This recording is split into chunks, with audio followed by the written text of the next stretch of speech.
त्रिपुरा के शांति बाजार में बीते दिनों हुई हिंसा पर मुख्यमंत्री माणिक साहा की प्रतिक्रिया सामने आई है।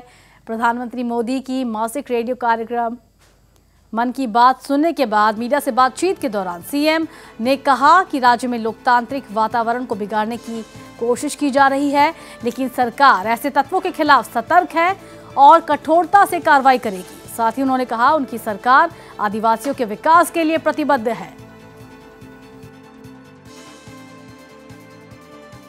আজকে আমরা সময়ে গণতন্ত্র কিন্তু আমরা এই সরকার আসার পর গণতন্ত্র আমরা প্রতিষ্ঠিত করেছি। এখন সবাই যে কাজটা তখন কেউ বলেনি এখন বলা শুরু করেছে। এত বছর ধরে তাদের বলার কারো ক্ষমতা ছিল না। ঠিক আছে বলো, কিন্তু বলার মধ্যেও যেন তার একটা প্রপার ওয়ে থাকে। আমি বারবার বলছি গায়ের জোর দিয়ে দাবিয়ে কিন্তু বলা যায়। তো এই যে একটা সুশৃঙ্খল অবস্থা আমরা চাই যে জাতি জনজাতি মিলে আমরা একটা সুন্দর পরিবেশ তৈরি করি। সবার বলার অধিকার আছে, সবাইকে বলতে হবে, গায়ের জোর আমরা করবো না। এর আগেও এই কমিউনিস্টদের সময় আপনারা দেখেছেন কংগ্রেসের আমলে, তখন তো এইসব কথা শুনিনি, আজকে যে কথাগুলো উঠছে।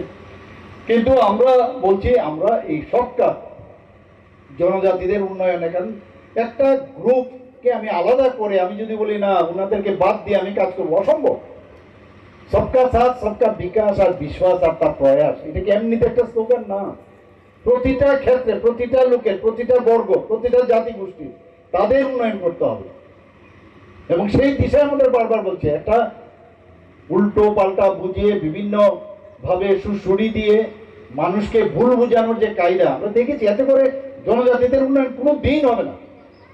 আজকে আমরা এই যে গত বাজেটে আমরা জনজাতিদের যে উন্নয়নের ক্ষেত্রে আমরা যদি দেখি 30,000 কোটি টাকা আমাদের বাজেটে ছিল, 27,000 থেকে রিভাইজ যে বাজেট হয়েছে সেটা 30,000।